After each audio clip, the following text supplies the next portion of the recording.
This is the Cricket Matters podcast, and today's topic is why most cricketers don't improve year to year.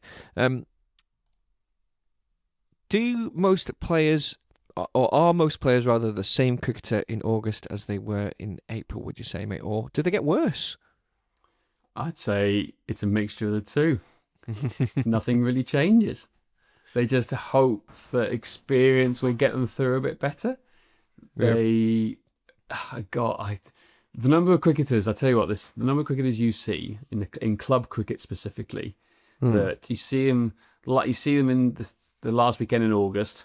You don't see them again. You maybe see them in the club cricket dinner at the end of September, start of October. You don't see them then until January nets, and the amount of weight they put on in between that time is ridiculous. It's like winter hibernation fat. Let's call it that in the nicest possible way. So technically, they're the same cricketer, but physically they get worse most of the time. But not all of them, obviously. Not all. We won't people. tarnish everyone with that brush, shall we? No. But is it sort of a case of, people end the season, they go, okay, that's done, switch off, and then come January they go, right, let's hope something will be different this time, and they haven't actually done anything about it. Exactly that. They just hope for the best.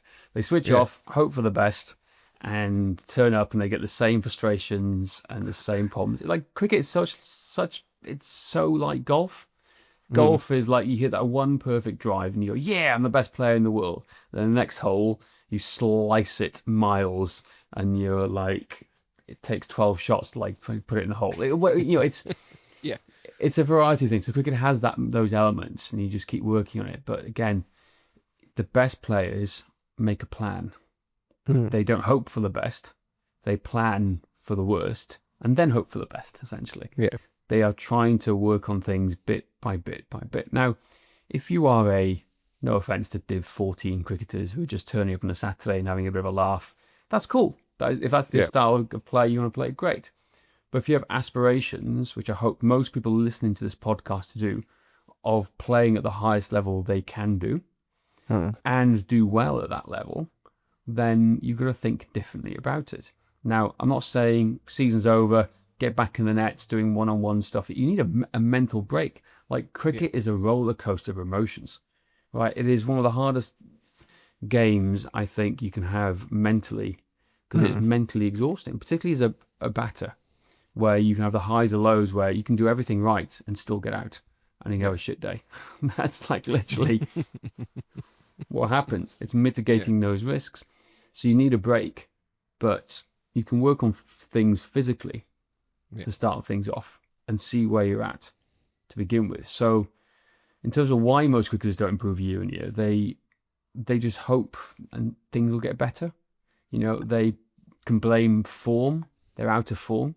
They'll blame, poor conditions. I was a bit unlucky this year, but they won't look at actual preparation. What have they done to try and improve? Right? Yeah. So in my opinion, the off season is where the gains are made, not in season. And you're doing all the physical work here now. So again, this time off, September to April, is where you can work on so many aspects of the game that carry over, not just to cricket, but to life in general. Yeah. Particularly in terms of physical health, movement, injury reduction, that is really important. And if you want to play well next year, well, it starts October, November time, not March, April, where you're about to pick up bats. Or as most boys do, or some people I know in cricket clubs do, they get their kit bag out the greenhouse, which is covered in mould because they still haven't washed their kit from the previous year. You just know that happens. Yeah. So it's about developing this step by step by step. So again, you need to know where your level is now. You need to reflect. We did a podcast recently about this, about reflecting on the year and how to improve. But now we think about what's the plan to move us forward. And until you assess, you're just guessing. So that's the first thing. Where are you at physically first? Create some self-awareness around this. Then create the right structure and support networks to help you achieve that. Because you can't do it all alone. The best players in the world have coaches and support networks and accountability partners. All right, that's our business model, essentially. This is what we're trying to do, is help cricketers play their best, better every ball. It's our motto, right? We want to be better every ball. We want to train to help you do this. So again, some of the best cricketers that we work with are the ones who are already putting in plans for the off season right now. How are we going to train? How am I going to reduce the number of injuries I had? What do I need to work on?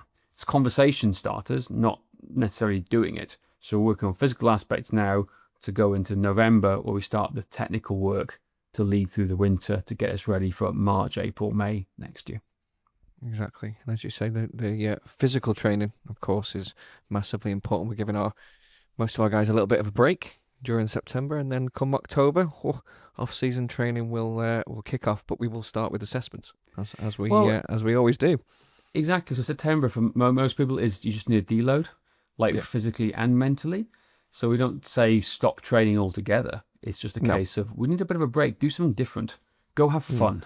Go hike a mountain. Go and play football. Go and play some rugby. Yeah. Go and hang out with family and friends. Have a swim. Exactly. Do everything, weather depending, right? Yeah. So all these things are key to feeling refreshed and getting enthusiastic come the start of October. Now, that's where we start. That's what we always think about in terms of development. So again, make a plan. Why most cricketers don't improve year on year is because they don't have a plan. If you don't follow a plan, you don't have a system. And if you don't have a support network and structure in place, then you leave everything to chance. And unfortunately, the best cricketers are the ones who prepare well. It's not just talent. It's not just experience. They all contribute to those factors.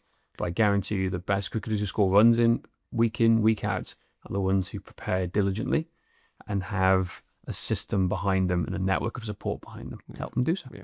Is it someone in football or just a general training philosophy that says hard work will always, beat hard work talent? pays off? That's Matt Fraser from the former... he's retired now. He's one of the greatest CrossFit champions of all time. His motto is hard work pays off. That's his t-shirt, hate WPO. Exactly. You don't have to be the most talented, but you need to work hard. Exactly. Make the most of your talent. If that's at Division 6 or the Premier League or professionally or playing for England, right? Make the most of your talent. And the best players have to work somewhat to get there. Some people harder than others, but the ones who work harder than others understand the process more and they can help other people too. So, that's our approach. Absolutely. And we can also help with that, can we not? With do a little thing called performance analysis, James? Yeah. Well, what a great plug that is. There's two things we can help you with. Numbers, if you just want to know where you're at physically, mentally, tactically, and technically, then we do a performance analysis. Just help us. We'll help you. We'll assess you. We'll screen you. We'll tell you exactly what you need to know. Whether you choose to work with us afterwards or not is entirely up to you. But at least you'll know where your starting point is.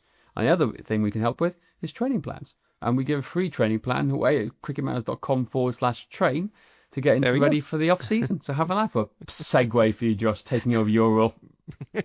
Exactly. I don't need to say that anymore. All I need to say now is that is it for today. Please don't forget to rate, review, and subscribe. And remember, our goal is to make you a better cricketer.